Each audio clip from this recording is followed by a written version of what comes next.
This week, Jeff takes us to visit Flyte Camp, a fairly new company in Oregon that is into some serious vintage trailer restoration. Then, we head to Fort Stevens State Park, an ideal RV destination that the whole family will enjoy. And we'll check out what Berta Nelson over at Trailer Chicks is cooking up today. Hint, it's Mexican and it rhymes with ole. Plus, we'll fill you in on our search for America's top 5 RV destinations. All this and more coming up on this week's Rollin On TV.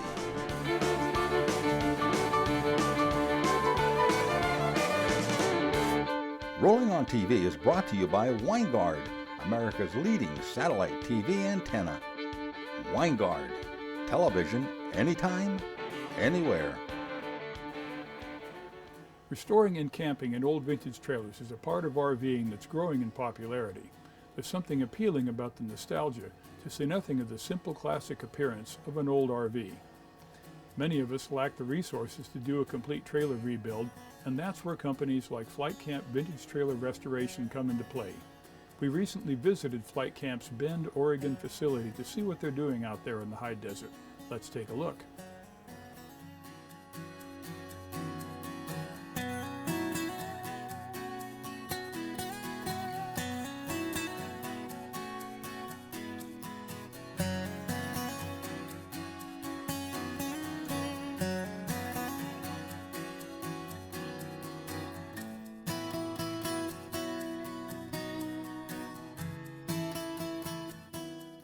So Flyte Camp is a vintage trailer restoration company that my husband Justin and I started a couple years ago. We specialize in vintage travel trailers from the 30s, 40s, 50s, and early 60s.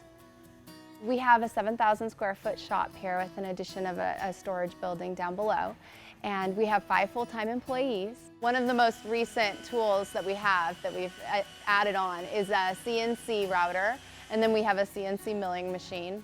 And then also we have a laser router.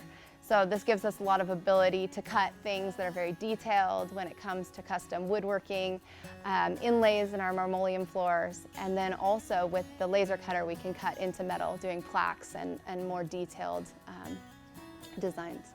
So the projects that we have going on in the shop right now, we have a 1936 Palace, we have a 1967 Sarascati, we have 3 Spartan Manors. Okay. So one of the projects that we have going right now is a 1947 Robin Hood.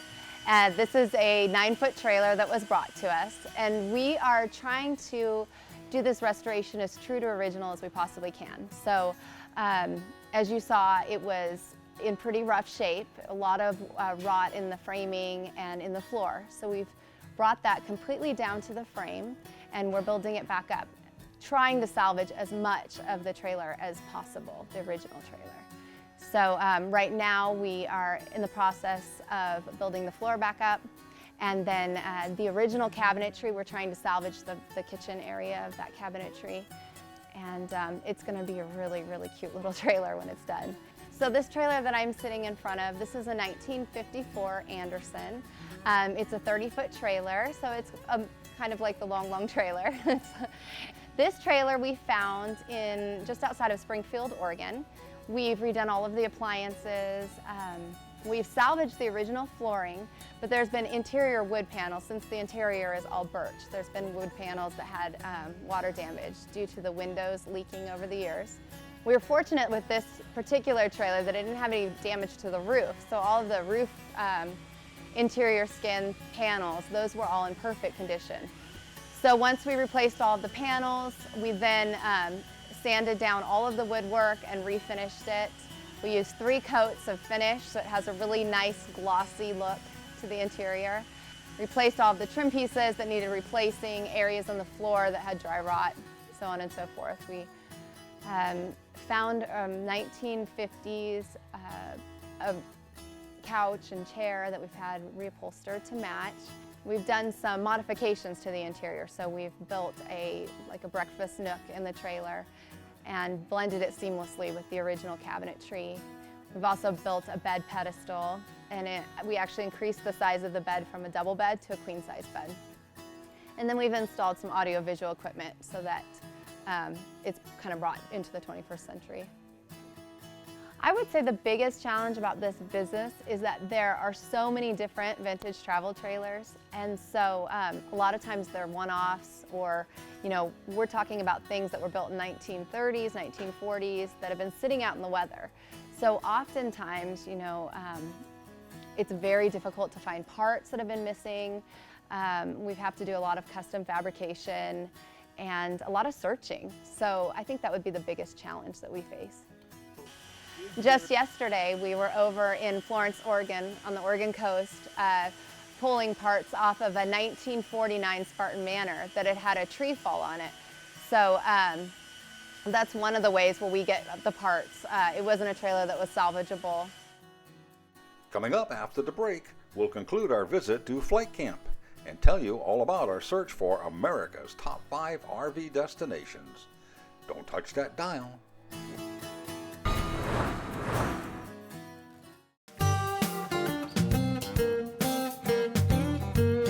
With the Winegard Traveler, you can watch any program on any TV, no matter where you are. Winegard, TV without compromise. For more information on Winegard satellite antennas, visit our website at winegard.com.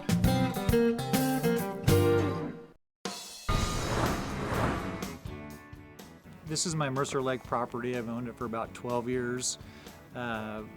This is a 1949 Spartan mansion that we've used frequently, and during that time, in January it took a tree and right down through the middle. So since then I've contacted Flyte Camp, and they're interested in some of the restorative values, so they've came by today to take some of the parts and pieces from us. What we'll probably do is kind of walk it a little bit, make a list of everything that we want to get out of it, and then we will probably, just start at the front and just start picking things off of it. And we have kind of an idea of possibly taking the whole front of the trailer off if we can, and then that way we've got a clear area to get things out of, appliances and things like that. So when you're bringing something back to absolute 100% original, all these types of things are so important. So this is great. It's a panel ray type wall heater.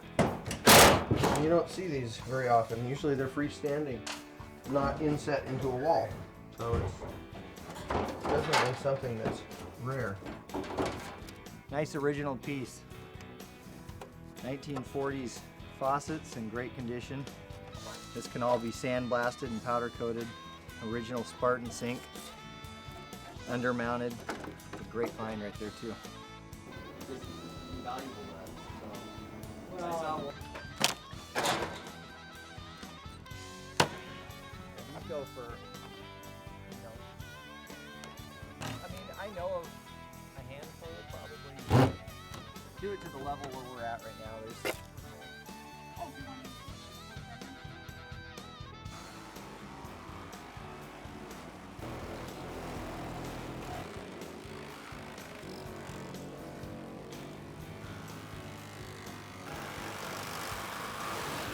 This is totally wrong. Okay, do you want to try and twist yours side?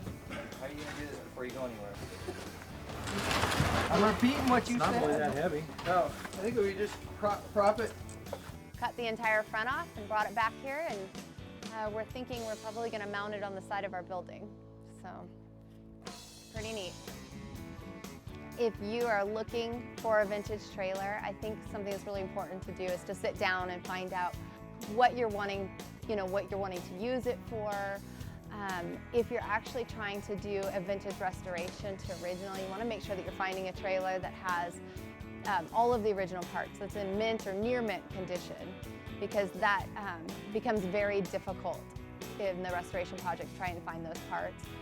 If you're wanting to do something that's kind of like a custom build that has the vintage look and feel, but that you want to add your personal touch to, when you're looking for that kind of trailer, then it's more, you want to consider the shape that the body's in, that kind of thing, but you can actually go with a trailer that's more of a gutted interior. There are quite a few groups online, vintage trailer networks, just about every different type of trailer anymore that's out there. There's a Bulls Arrows Club that you can find online. There's a Spartan Club. There's people that are Cardinal Club for Cardinal owners. And so you can join these groups online, and then it's really great because you're able to ask questions and all the members give you feedback, because a restoration really is a complicated project, and until you get into it, I don't think a lot of people necessarily know what's involved in doing it. So you basically have like an online help group, and the members are usually really great and willing to give lots of helpful advice. Thank you, Anna and Justin, for that fascinating look at bringing old trailers back to life. If you'd like to know more about Flyte Camp Vintage Trailer Restoration, log on to our website at rollinontv.com. We're looking for America's top 5 RV destinations, and we'd like your help. When we decided to do a special program on America's top 5 destinations, we concluded that who best to choose these destinations than you, our television and internet viewers.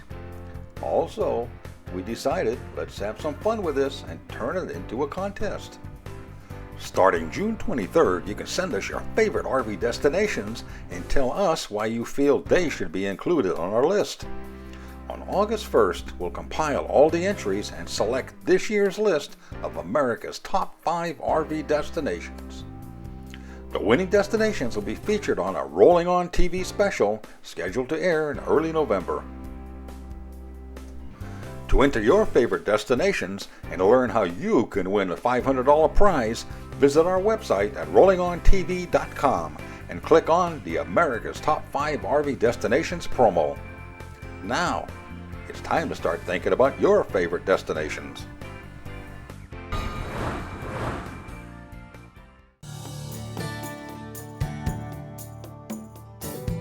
Whoever said that beauty is only skin deep never look closely at a Lance camper. Beautiful to look at, even more beautiful to own. To see what goes into building a Lance camper, visit our website at lancecamper.com.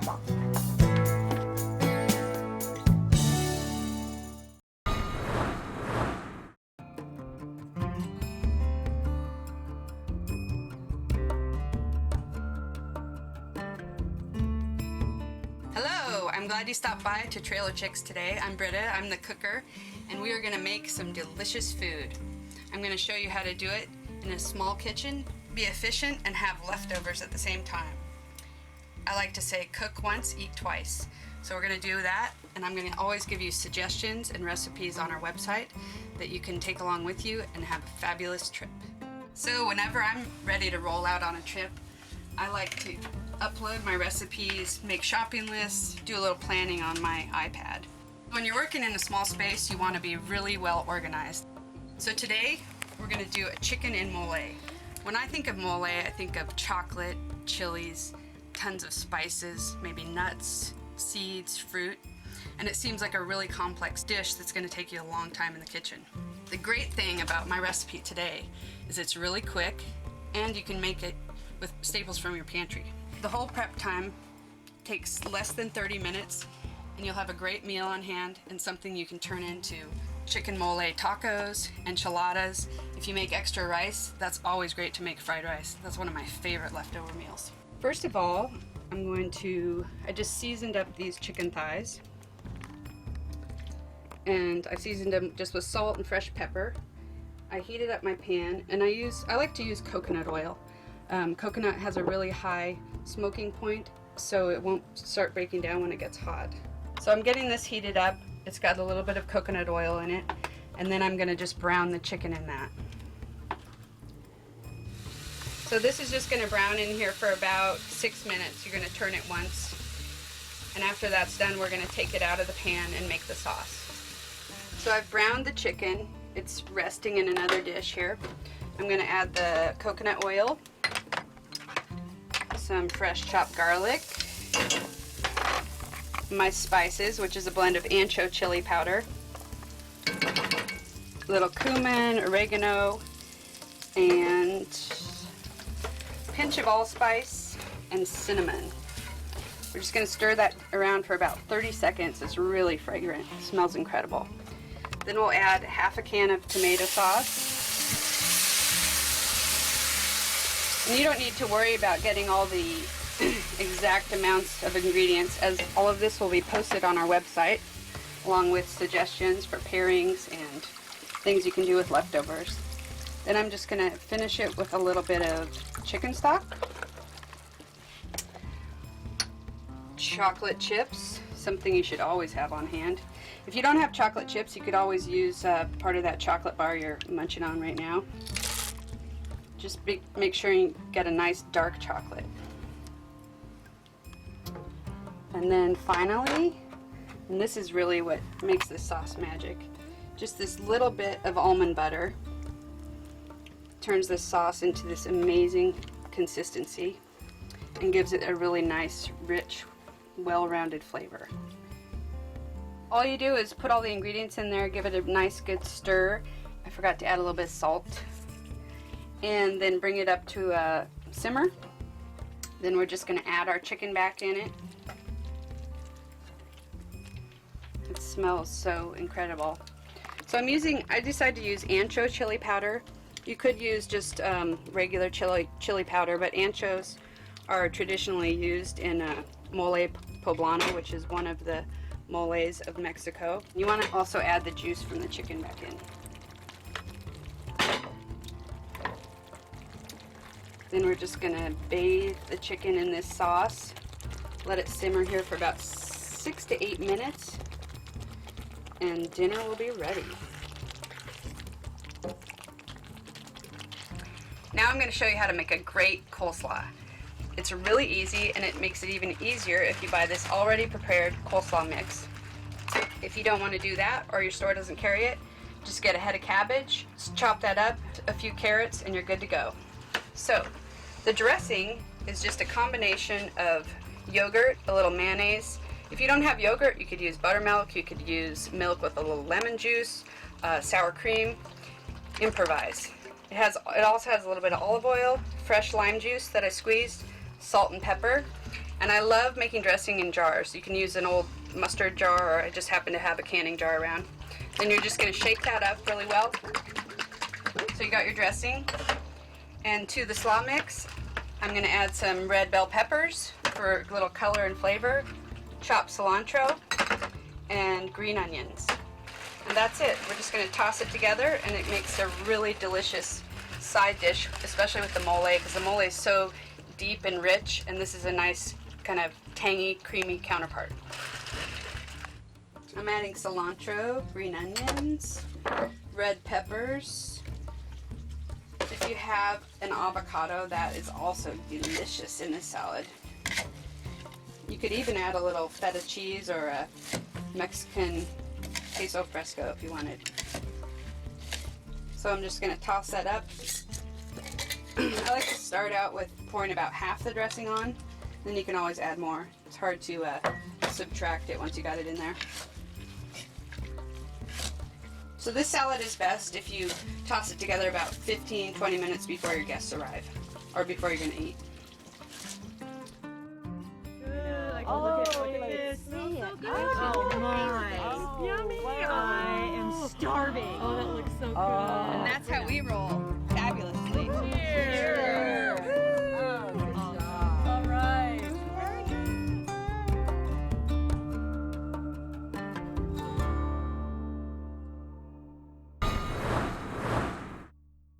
When it comes to RV glass and windshield replacement, there's only one name to remember: Duncan Systems.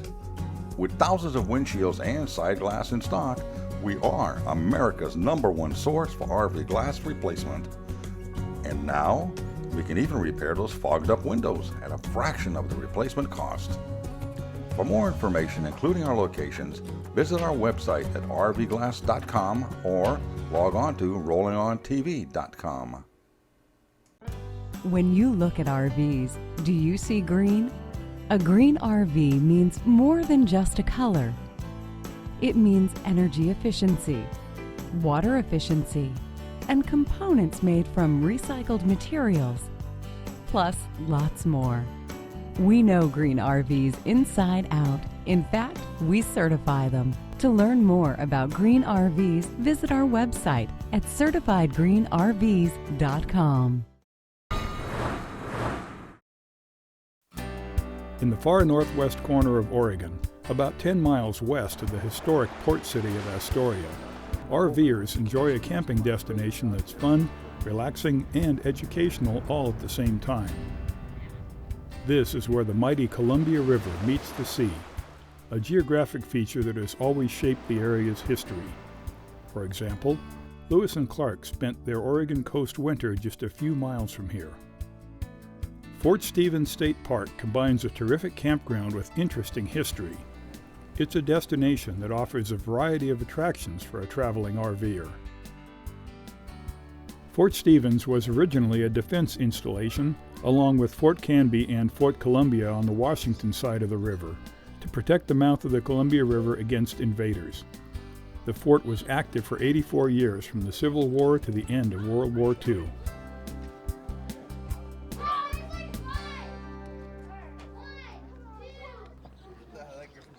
Visitors are free to explore the grounds, including the original concrete gun batteries, and learn about the hardware at their leisure. Regular scheduled tours, including a truck ride of the grounds, are available at a nominal cost.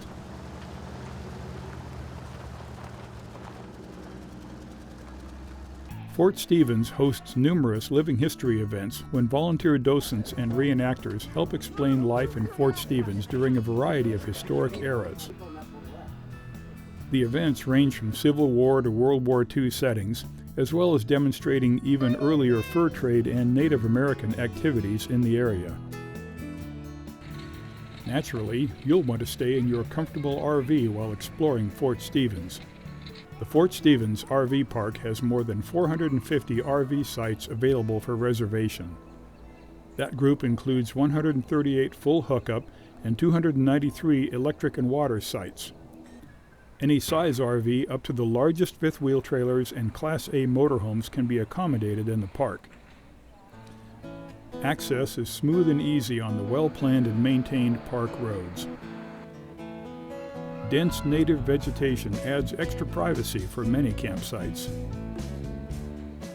Majestic towering trees, including spruce, hemlock, and Douglas fir, surround the area.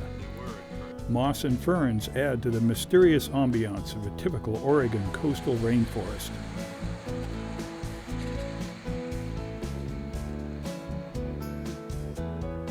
The 4,200-acre park also includes a large freshwater lake for swimming and fishing, 9 miles of bicycle trails, and 6 miles of hiking trails. Over on the ocean side, visitors can go beachcombing, picnic, or view the 1906 wreck of the British sailing ship Peter Iredale. Its skeletal remains are slowly fading into memory due to the action of waves and weather. Fort Stevens State Park makes a fine destination for RV travelers in the Northwest.